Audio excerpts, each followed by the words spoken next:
Hola, soy Andonela, ilustradora y dibujante mexicana. Mi trabajo se caracteriza por tener altas dosis de humor negro y por ser dulce y grotesco a la vez. Trabajé un tiempo en Pictoline y he colaborado con marcas como Nike, H&M, Pond's y Saba. Mi trabajo ha sido publicado en medios como Nylon, Vice y Picnic, pero lo que más disfruto es hacer mis propios proyectos de ilustración y materializarlos en diferentes soportes. El color es una parte muy importante en mi trabajo. Me gusta componerlo, mezclarlo y descontextualizarlo. Una de mis grandes fuentes de inspiración es México. Me gusta dibujar desde villanas de telenovelas hasta situaciones divertidas de lo cotidiano. Sobre todo me encanta dibujar gente en cafés o salas de espera y crearles sus propias historias. En este curso de Doméstica te compartiré mi proceso creativo y técnico para la construcción de personajes ilustrados.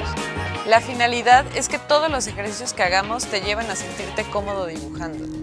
Te compartiré todo el proceso desde la conceptualización hasta la digitalización de tu personaje. Como proyecto final, aplicarás todas las técnicas de inspiración y dibujo aprendidas para crear tu personaje con wash y tinta china.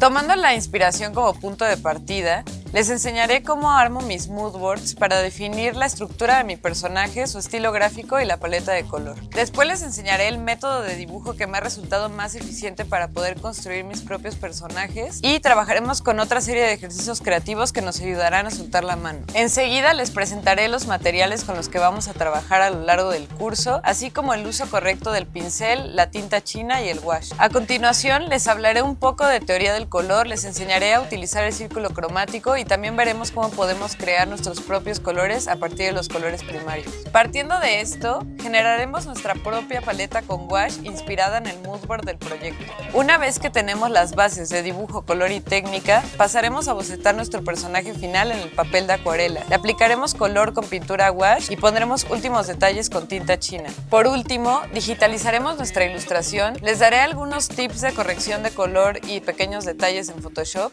para poder llevar nuestra ilustración a diferentes medios.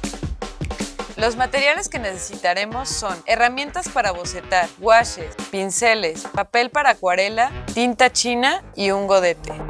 No necesitas tener conocimientos previos, simplemente muchísimas ganas de dibujar. Acompáñame en este curso y dale nueva cara a lo que te rodea.